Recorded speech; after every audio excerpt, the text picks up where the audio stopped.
Hey there, Fletcher from All Things Overlanding here, and today I'm going to be talking about overlanding and the importance of trail maintenance. Kind of that tread lightly, pack out what you pack in, that kind of thing. So I wanted to talk a little bit about that. A lot of folks that listen to my stuff are newer to overlanding, so I just wanted to touch on the basics today of kind of what overlanding is and the importance of trail and just environmental maintenance.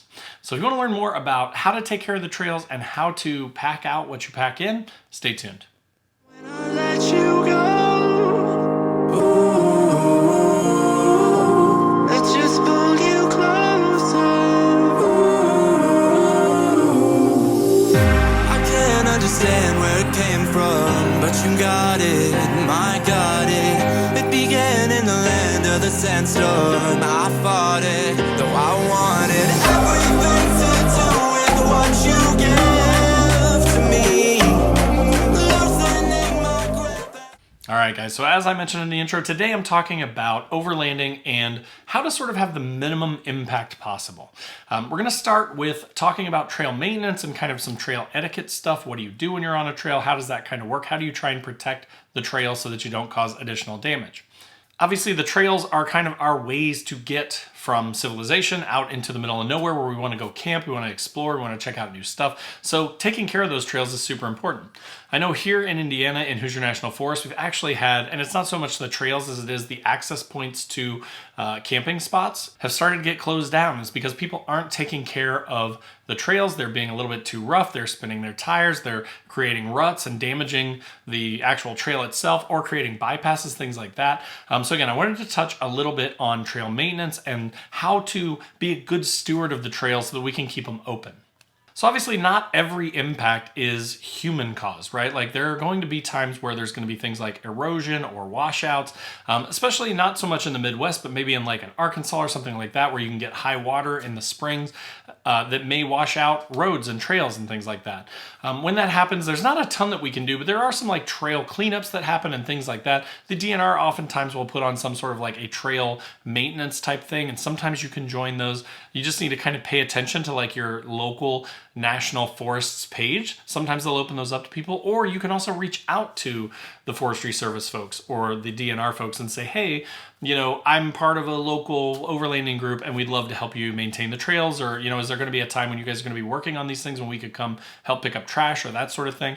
But so erosion is definitely something that happens. One of the worst things though that can happen is, rutting and things caused by off-road vehicles, right? So if you go into a situation and you kind of see that it's super rutted out, if a big bunch of Jeeps or something has gone through and sort of created really deep ruts, a lot of times people will then sort of create their own bypasses. They'll essentially create a new trail through the woods to bypass that rutted out, destroyed section.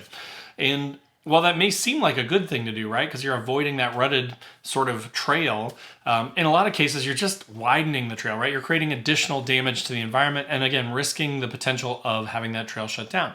So you just want to kind of be careful. I've been doing this for a few years. I still don't know all the rules. There's not like a one place tells you all the answers kind of a thing that I've found anyways. If you guys know of something like that, post up in the comments below if you're on YouTube, or hop over to my other channels if you're listening on the podcast. Let me know if you've got resources for that. I'm happy to share those with people and read them myself, but I've not seen anything super comprehensive about that. But so sometimes there will be existing bypasses and stuff already. Again, in that case, you just want to be as light on the pedal as possible. You don't want to go flying through, rutted out stuff, trying to go as fast as you can and spin your tires. It's just not great for the trail, and it's going to get your stuff closed down.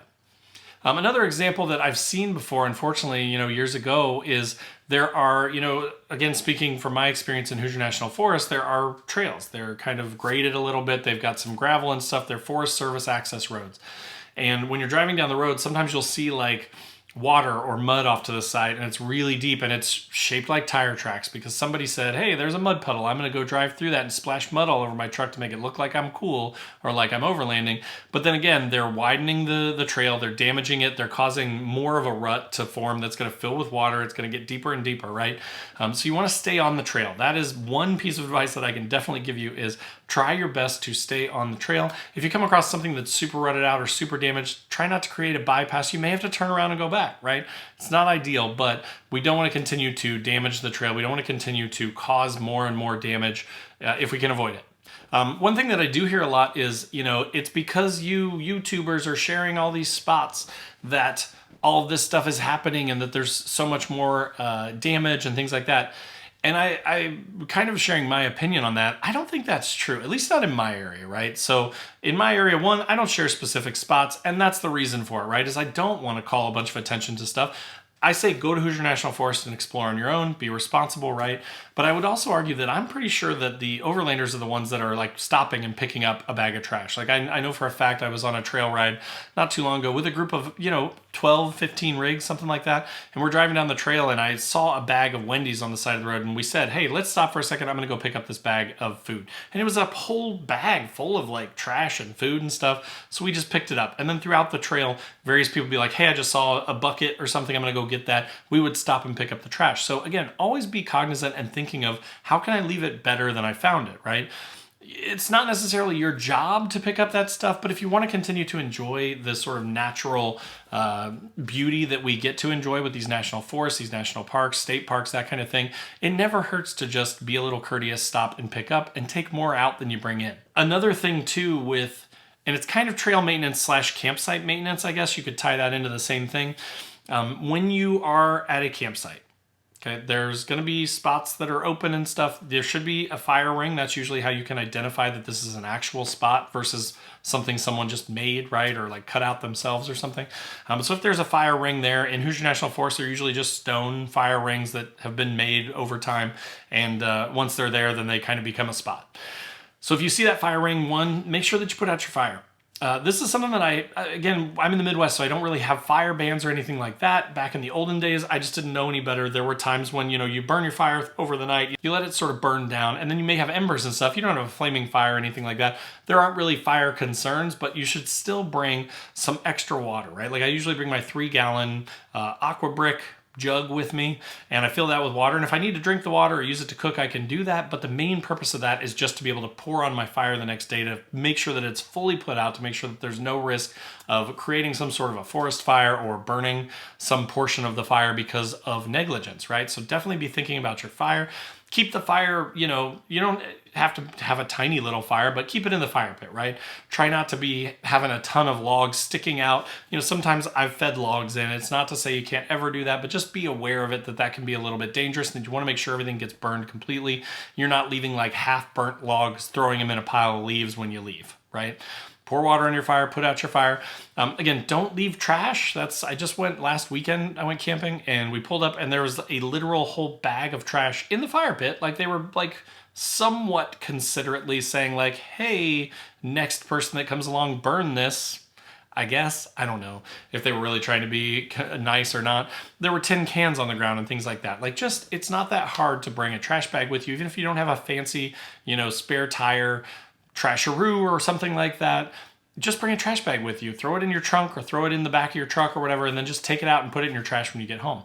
And when you get to those sites, again, unfortunately, you are going to come across, at least in my experience, quite a bit of trash left behind, cordage. People will leave pieces of rope or string, nails in trees, things like that. So I usually bring some sort of like an axe and or something to remove nails and stuff. I don't know why people put nails in trees, but there are just so many nails in trees.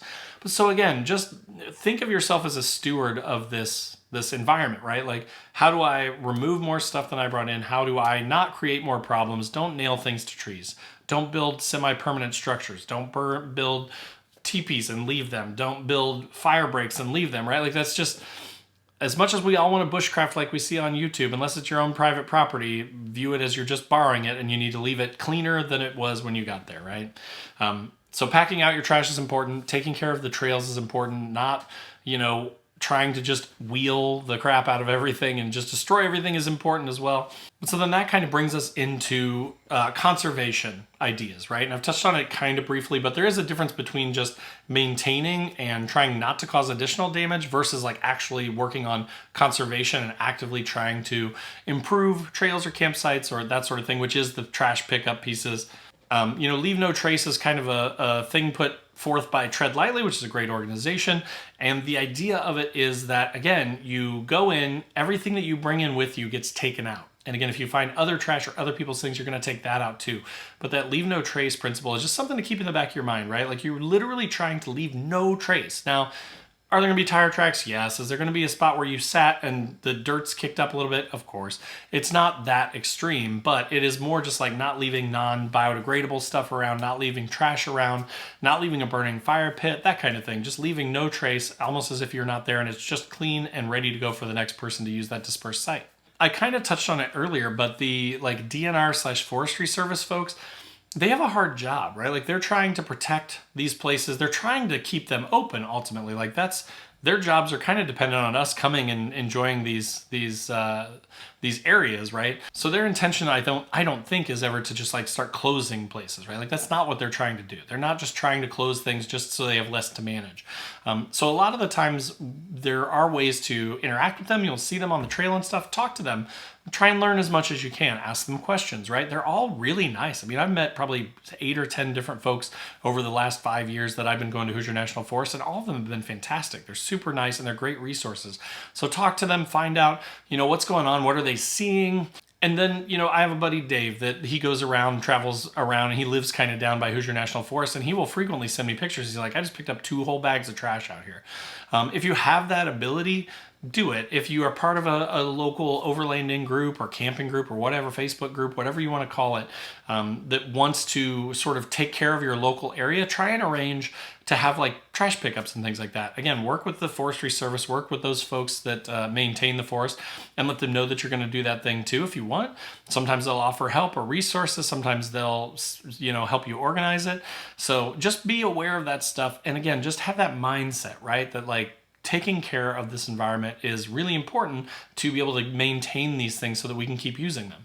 So again, those were kind of my thoughts on trail maintenance, campsite maintenance, just overall conservation, best practices, tread lightly, that sort of stuff. Again, if you're new to it, the more that you see this stuff, the more that you're exposed to it, the more you're going to learn. So things like this podcast and others are great resources. So if you're not already subscribed across the board, Facebook, Instagram, TikTok, I've got the podcast if you're on YouTube if you're on the podcast, definitely consider looking at those links down in the description below and getting subscribed wherever you want to hang out. I'd love to have you. Also in the description down below will be links to my website where I've got funny stickers and patches, again, overlanding related type stuff. That kind of thing. Check those out. There's a bunch of them that I've got on my website. So if you want some of those, check those out. And then last but not least, there is my Patreon group where we've got a 24/7 Discord. We kind of chat about rigs and stuff like that. People ask questions about gear and have you used this and that kind of thing. And then there's the Newbie Overlanders Facebook group, which is totally free to join, has tons of awesome members in it. So if you're looking for a group that's not going to judge you, not going to bully you, that's a good one to check out as well. But again, thanks for listening if you're on the podcast. Thanks for watching if you're on YouTube, and we'll see you next week. Thank